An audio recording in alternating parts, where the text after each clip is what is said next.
des Gilets jaunes, consultation qui doit débuter le 15 janvier, donc dans 2 jours. Comment, pourquoi faire, avec quelles conséquences? Nous allons poser ces questions à nos 4 invités. Bonjour Vincent Guinet. Bonjour. Vous êtes créateur d'un groupe Gilets jaunes en Côte d'Or. On vous avait invité en novembre, au tout début du mouvement. Sébastien Mirec, bonjour. Bonjour. Vous êtes le référent de La République En Marche pour le département de la Côte d'Or. Ludovic Rochette, bonjour. Bonjour.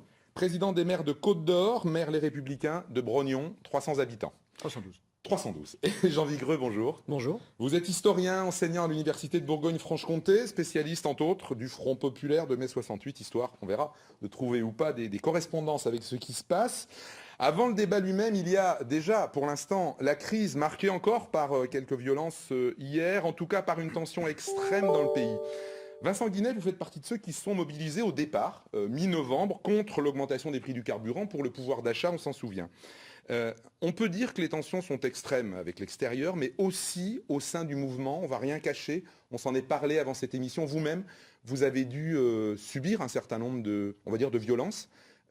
Comment vous jugez l'évolution de ce mouvement? Bien, tout d'abord, effectivement, on sent une division au sein même des Gilets jaunes, entre les pacifiques et les entre guillemets violents, et ceux qui se joignent à la partie qui ne sont aucunement Gilets jaunes, mais qui tirent de ce mouvement-là du profit, on va dire, à les casser, à les...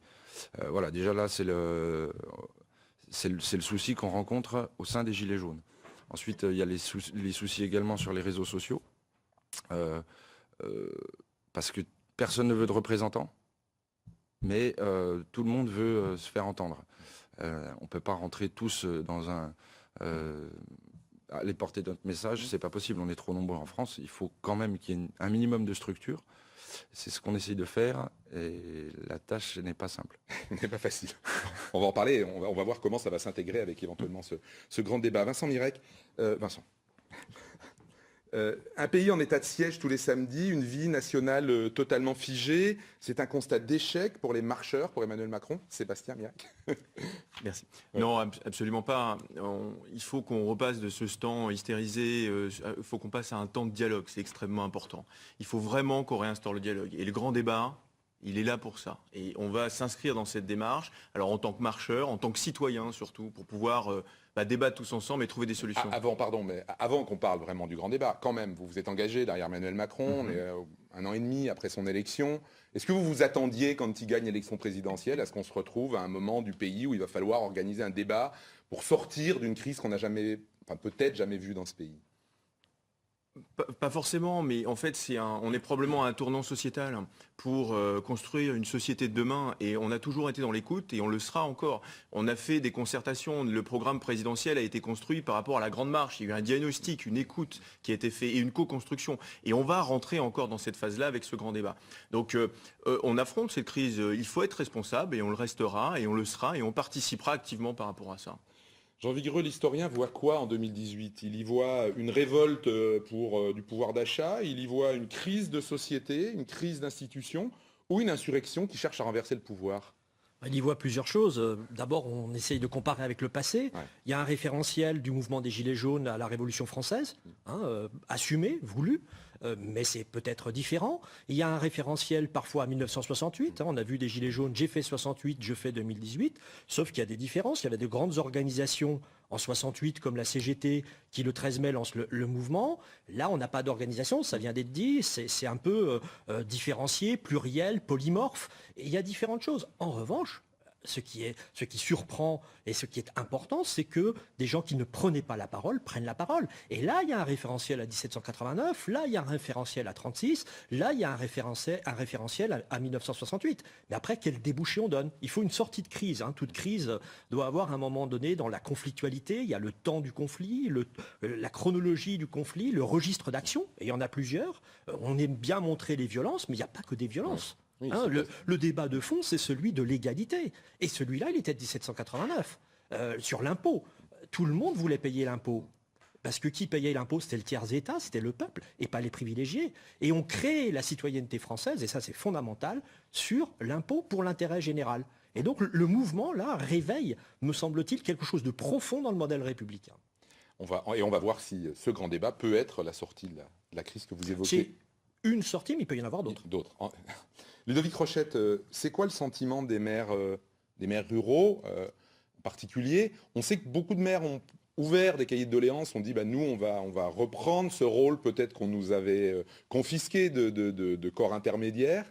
C'est quoi votre sentiment? C'est que c'est une crise de quoi? Du fait qu'on n'a pas écouté les campagnes, qu'on vous a confisqué quelque chose? C'est plus profond que ça? Vous le voyez comment? Alors c'est vrai que les maires ont été l'année dernière un peu des lanceurs d'alerte, parce qu'on a prévenu.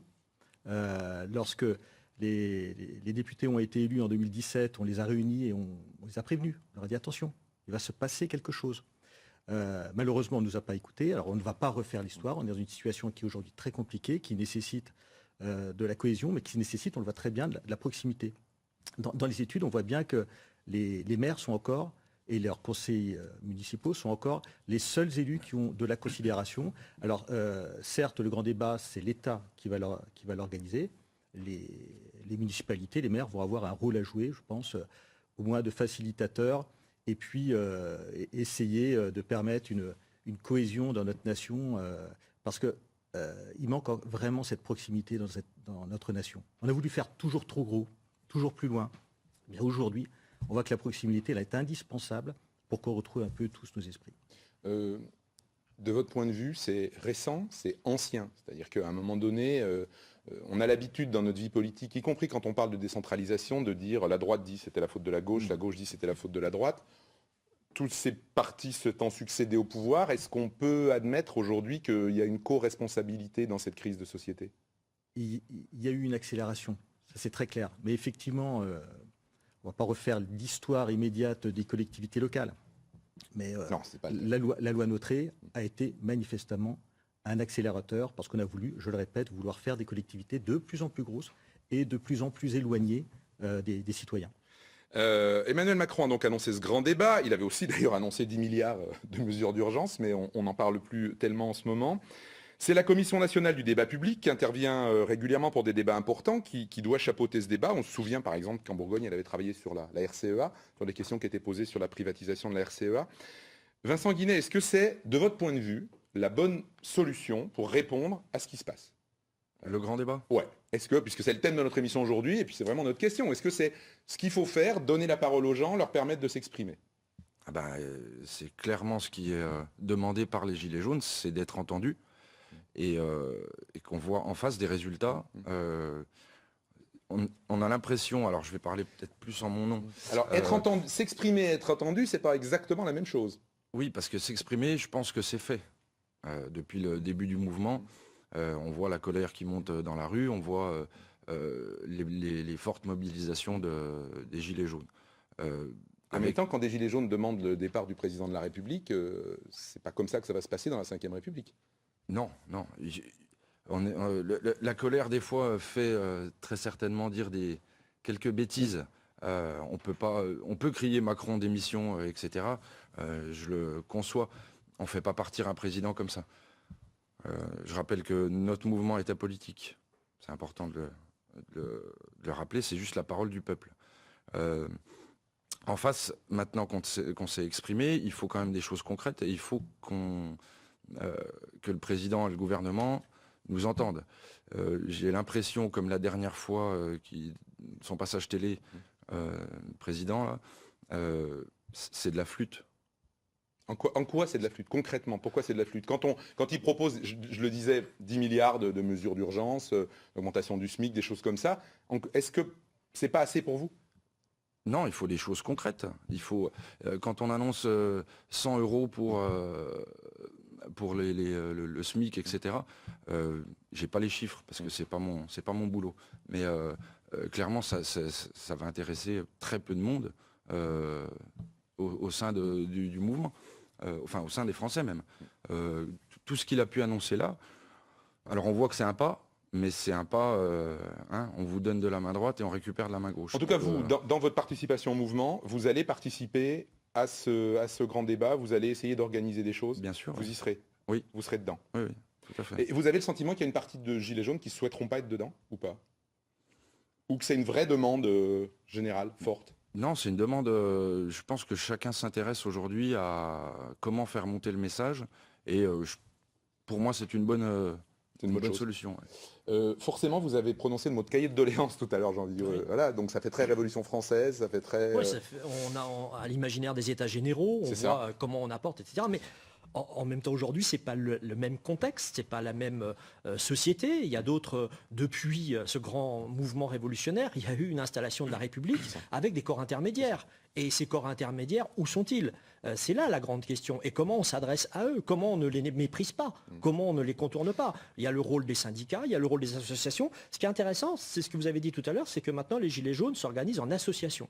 L'association de loi 1901, n'oublions jamais que c'est une des grandes conquêtes de la République qui a été faite contre l'Église. Est-ce que les corps intermédiaires... Je vous coupe parce que j'ai envie de vous poser cette question. Est-ce que les corps intermédiaires n'ont pas été aussi contournés parce qu'ils ne représentaient plus les gens qui aujourd'hui sont sur les ronds-points? C'est-à-dire qu'est-ce qu'à un moment donné, il n'y a pas aussi cette cause-là en réalité? Il y a les deux causes. Hein. Je n'avais pas terminé la démonstration. Il y a les enjeux, effectivement, que ces corps intermédiaires, peut-être pour certains, ne représentent plus la société. Mais c'est un temps long, c'est une colère longue et je pense qu'elle remonte à beaucoup plus longtemps que l'immédiateté. Là, bien sûr, il y a les enjeux d'un abandon fondamental d'un des grands symboles de l'ISF. Au moment où on dit à différentes personnes faites plus d'efforts, soyez plus participatifs à l'effort national, etc. On retaxe, on va dire les petits, et on apprend que le grand patron de Renault touche 45 000 € par jour, paye ses impôts aux Pays-Bas, etc. Donc là, il y a un enjeu d'injustice sociale et fiscale flagrant. Et ça participe de notre modèle républicain. En revanche, vous avez raison de dire, est-ce qu'on a une dégénérescence des organisations? Faut se poser la question, mais est-ce que par quelque chose n'est pas en train de remplacer quelque chose? Est-ce que par ailleurs, l'intérêt général, c'est la somme des individualités? Et là, on est sur un autre débat qui n'est pas simplement philosophique, qui n'est pas simplement social, mais qui est aussi d'organisation de la vie publique. Et on a évoqué tout à l'heure la logique de verticalité du pouvoir. Il faut aussi de l'horizontalité du pouvoir. On n'est pas que dans une logique verticale. Mais ça, c'est lié aux institutions de la Ve République. Sébastien Mirec, on a reproché à Emmanuel Macron d'avoir, on va dire, contourné les corps intermédiaires. C'est une façon, ça, ce grand débat, ça peut être une façon de recréer ce qui a été contourné. Alors on se posait la question, contourné volontairement, contourné parce que ça n'était plus représentatif. C'est en tout cas quelque chose d'important de votre point de vue, ce débat. Je reviens juste sur un point, effectivement. Il y a eu dans les mesures d'urgence au niveau économique et social qui ont été annoncées au mois de décembre, 10 milliards d'euros qui ont été annoncés et sur des mesures extrêmement importantes, notamment avec plus de justice sociale et qui était une des revendications des Gilets jaunes, notamment avec la taxation des grandes entreprises qui font des bénéfices en France, qui vont payer des impôts comme les GAFA, comme ces choses-là. Donc il y a eu des revendications qui ont été faites. Pour ce qui est du grand débat et de l'implication des corps intermédiaires, ils vont être impliqués parce que dans le grand débat national, il est annoncé et l'ensemble des corps intermédiaires pourront participer, à savoir les associations, les syndicats, des citoyens qui se manifesteront auprès de la Commission nationale du débat public. Donc chacun doit s'emparer de ce grand débat. C'est des revendications. On a vu avec les parlementaires vendredi dernier une centaine de gilets jaunes à leur demande. On a commencé le dialogue. Le grand débat n'est pas commencé. Attendons d'avoir la lettre du président de la République qui va arriver demain, la lettre aux Français, qui va cadrer ce grand débat, qui va nous donner et qu'on ait confiance et puis qu'on se mobilise par rapport à ça. Je pense que c'est extrêmement important. On doit réinstaurer le dialogue. Ça me paraît extrêmement important avec l'ensemble des corps. Et notamment les corps intermédiaires. Et dans les corps intermédiaires, il y a aussi les maires. Oui, c'est bien de s'en rendre compte. Ludovic Rochette. Vous allez, vous, par exemple, Brognon, si on vous le demande, vous allez organiser, on sait que les maires peuvent le faire, mais ils ne sont pas obligés de le faire. François Rebsamen a dit d'ailleurs ce matin sur Europe 1, lui à Dijon, il ne le fera pas, il ne s'y opposera pas, mais il ne le fera pas. L'AMF, l'Association des maires de France, a pris une position générale ou chacun fera comme il veut? Bien sûr, la position, c'est qu'on fait confiance à chacun des maires pour essayer d'aider comme il le peut ce débat, alors soit en l'organisant, soit en mettant à disposition des salles. Mais ce qui est intéressant, c'est de voir que l'État se rend compte enfin qu'il y a des représentants de l'État, mais aussi élus qui sont de proximité, qui ont été, comme beaucoup de territoires d'ailleurs, méprisés à l'automne dernier.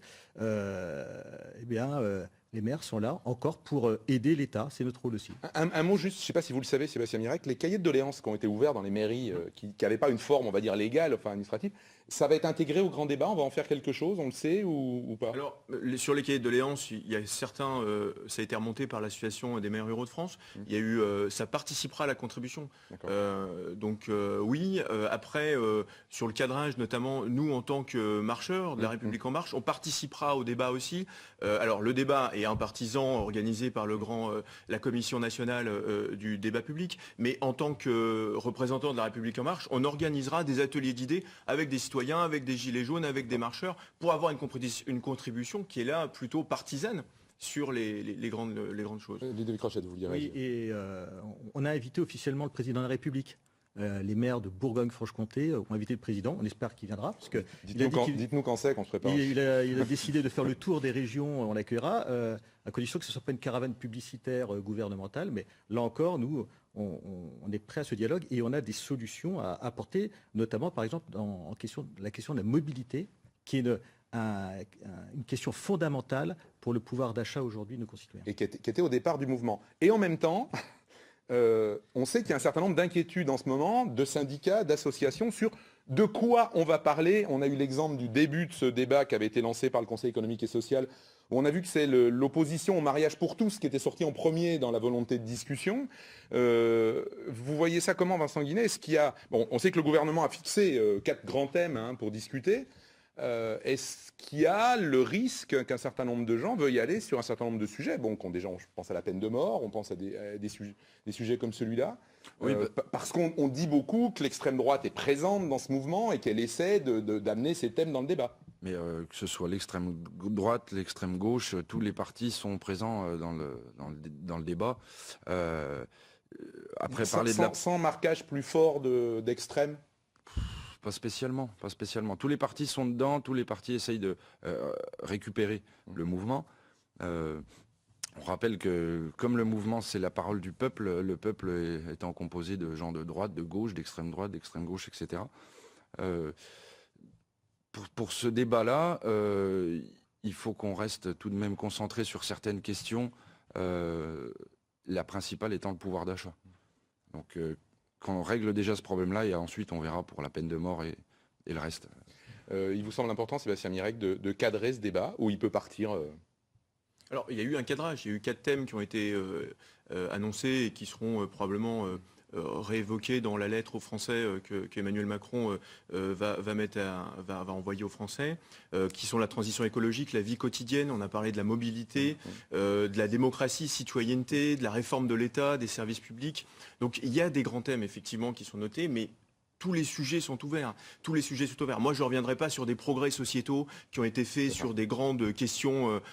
C'est une nature progressiste. Donc, je ne reviendrai pas sur ces choses-là. Pour ce qui est des choses, on a parlé de la mobilité. Notamment, la loi sur la mobilité a été arrêtée comme sur la réforme des constitutions parce qu'on va attendre ce grand débat national pour revenir dessus, pour attendre les revendications des citoyens par rapport à ça. Et la mobilité est capitale pour notre territoire. Il y a effectivement besoin d'écouter les citoyens au plus proche, les maires. Sébastien Mirec, ça veut dire que le gouvernement s'est trompé quand il a décidé juste d'augmenter les taxes sur le gasoil en disant ça va être une mesure environnementale? Il y a une volonté de réécouter. Alors, il y a eu le président l'a même dit lui-même, il y a eu des erreurs qui ont été faites dans la communication, dans certaines choses, mais il faut écouter les Français, il faut redialoguer sur ces points-là. La transition écologique, elle est extrêmement importante. On ne peut pas dire actuellement que ce n'est pas un problème. Il faut se l'emparer. Après, comment faire la méthode? Il faut revenir dessus, et c'est l'objectif de ce grand débat. Donc, voilà, on est prêt à rediscuter, le gouvernement, le premier d'ailleurs, par rapport à ça, parce qu'effectivement, une des revendications qui revient, même s'il y a eu déjà des avancées qui ont été faites, c'est le pouvoir d'achat. C'est comment on répond aux interrogations et au quotidien des Français. Les réformes, le quotidien des réformes qui sont enchaînées n'est pas le quotidien des Français. Donc c'est à nous aussi de leur travailler. Oui, c'est que les 4 thèmes que vous évoquez, c'est une sacrée autocritique. Parce que si on prend le 4e thème, des services plus proches, plus efficace, c'est complètement à l'inverse de la politique qui a été menée depuis des années de vouloir supprimer les services justement de proximité. Donc là encore, on ne va pas refaire ce match. mais les 4 thèmes posent vraiment Oui, question. parce que est-ce que ce que les Gilets jaunes vous disent, c'est pas arrêter de faire le match, justement?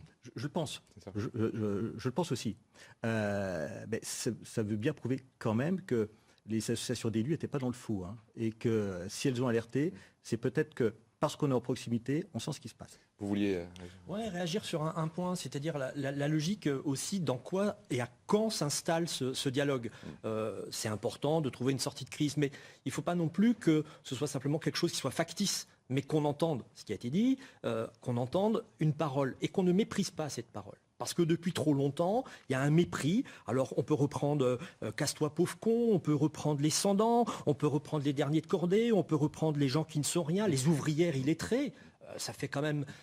c'est grave ce discours. Et donc il y a un moment, c'est le respect.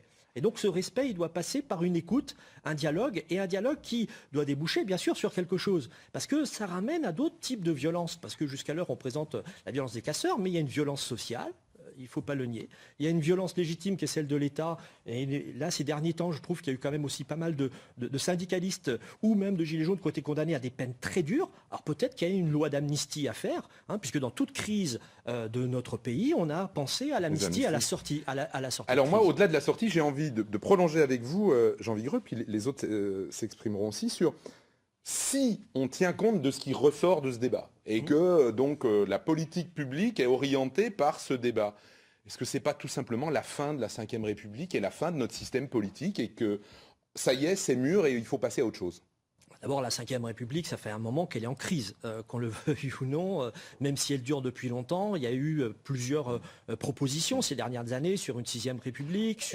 On va dire pour baliser pour tout le monde que dans votre parcours politique, vous avez aussi été proche d'Arnaud Montebourg, Jean Vigreux, donc la 6e République, c'est un thème qui... Voilà. J'assume totalement cet engagement il y a très longtemps, qui n'est plus maintenant pour plein de raisons, etc.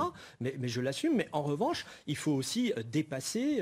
le modèle républicain, c'est quoi? Le grand modèle républicain en France, depuis la Révolution, on l'a évoqué tout à l'heure avec les maires, le 1 + 1 égale 1. Ça, c'est fondamental. C'est quelque chose qui n'existe pas ailleurs. Une commune plus une commune, un canton plus un canton, un département plus un département, un État-nation. Et on était à la fois dans une logique verticale et horizontale. À un moment donné, elle s'est perdue sous la Ve République. Il y a eu les lois de décentralisation très importantes qui ont été faites au début des années 80. Et il faut un autre acte de la décentralisation pour que les citoyens soient effectivement entendus. Mais la grande question, c'est pas simplement être seul en Europe, c'est de le penser aussi à l'échelle européenne. C'est-à-dire que si vous menez une politique qui dépend simplement de quelque chose qui vient, alors on va dire d'ailleurs, il y a une contrainte budgétaire importante qui aujourd'hui dépend des logiques tout simplement de Maastricht et de la suite de Maastricht. Alors, qu'est-ce qu'il faut faire? Est-ce que ce n'est pas un problème qu'il faut prendre à bras-le-corps pour éviter la montée des nationalismes comme on a partout en Europe, et pas simplement en Europe, au Brésil, pourquoi pas même aux États-Unis. Donc la logique, elle est d'écouter la souveraineté populaire. Et ça, c'est vrai que ce débat met au cœur la question de la souveraineté populaire. Qu'est-ce que la souveraineté? Et ça, c'est fondamental. Vincent Guinet, comment ce serait réussi un débat pour vous? C'est-à-dire... il faut que des choses changent réellement dans le pays, il faut que vous attendez quelque chose de concret qui doit sortir de ce débat. Comment vous jugerez, vous, la réussite ou pas et l'efficacité? C'est difficile comme question. Ouais, la question n'est pas simple. On va le juger tout simplement quand la fin du mois ne commencera pas le 15, justement.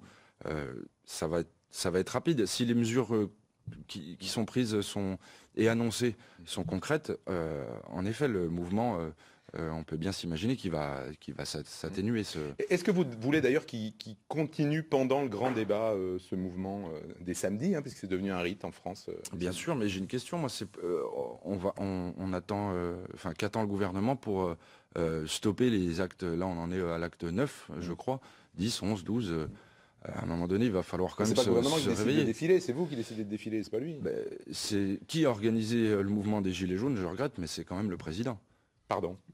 Oui, c'est lui qui organise ce mouvement, c'est lui qui a mis le peuple en colère. Et c'est à lui de prendre les mesures pour calmer toutes ces tensions. Donc en écoutant son peuple et surtout en tenant compte de ce qu'il dit, de ne pas prendre ça à la légère. Sébastien Mirec, ça va s'évaluer comment? C'est-à-dire combien de mesures, parce qu'il va y avoir énormément de choses dans ce débat, ça va être énorme, ça va être gigantesque. On a du mal, en fait, on a du mal à l'imaginer, ce qui peut ressortir de ça. On va voir comment ça va se passer. Et en fait, en pratique, chacun va pouvoir remonter ses informations, ses doléances. Donc c'est important de le faire. C'est important d'y participer. Après, il y aura, tout sera entendu, tout sera écouté. Et puis, il y aura un diagnostic qui sera fait comme on l'a fait auparavant avec le programme présidentiel. On a toujours fonctionné comme ça. Et est-ce qu'il devra se valider politiquement, ce diagnostic? C'est-à-dire qu'on parle beaucoup, éventuellement, d'une dissolution de l'Assemblée nationale, de quelque chose comme ça, parce qu'il va falloir le valider ou en tout cas le calibrer démocratiquement. Je ne veux pas présager des conclusions du grand débat avant de l'avoir commencé. Participons à ce grand débat national, allons donner nos doléances, nos idées, échangeons ensemble et trouvons des solutions ensemble. Après, il y aura des décisions peut-être politiques à faire, mais là, moi, je reste à ma place, en tout cas de citoyen, et je participerai comme d'autres et le maximum de personnes. Après, sur l'organisation, comment ça se fera pour les décisions, faisons confiance aussi. Il y a de la transparence, de la partialité. Faisons confiance aux choses et participons à ce grand débat national.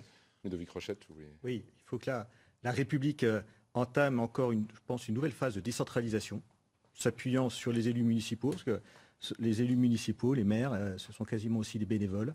Ce sont des gens qui bossent aussi, qui ont un métier à côté de leur mandat. Là, vous nous faites un plaidoyer pour les maires à nouveau. Là. Oui, et de la proximité. Et puis, deuxièmement, et ça sera peut-être... Vous entendez la musique? Ça prend un peu de temps, mais c'est aussi une alternative politique démocratique. Et ça, c'est très difficile à y répondre aujourd'hui. Voilà, c'est ça. N'oublions pas le RIC. Le débouché politique de ce qui va se passer. Merci à tous les quatre. Je suis obligé d'arrêter ce débat. C'est terminé, mais il va bien sûr se prolonger dans les semaines qui viennent. Merci d'avoir participé à notre débat. Tout de suite, vous retrouvez la partie nationale de Dimanche en politique. Au revoir et bon dimanche.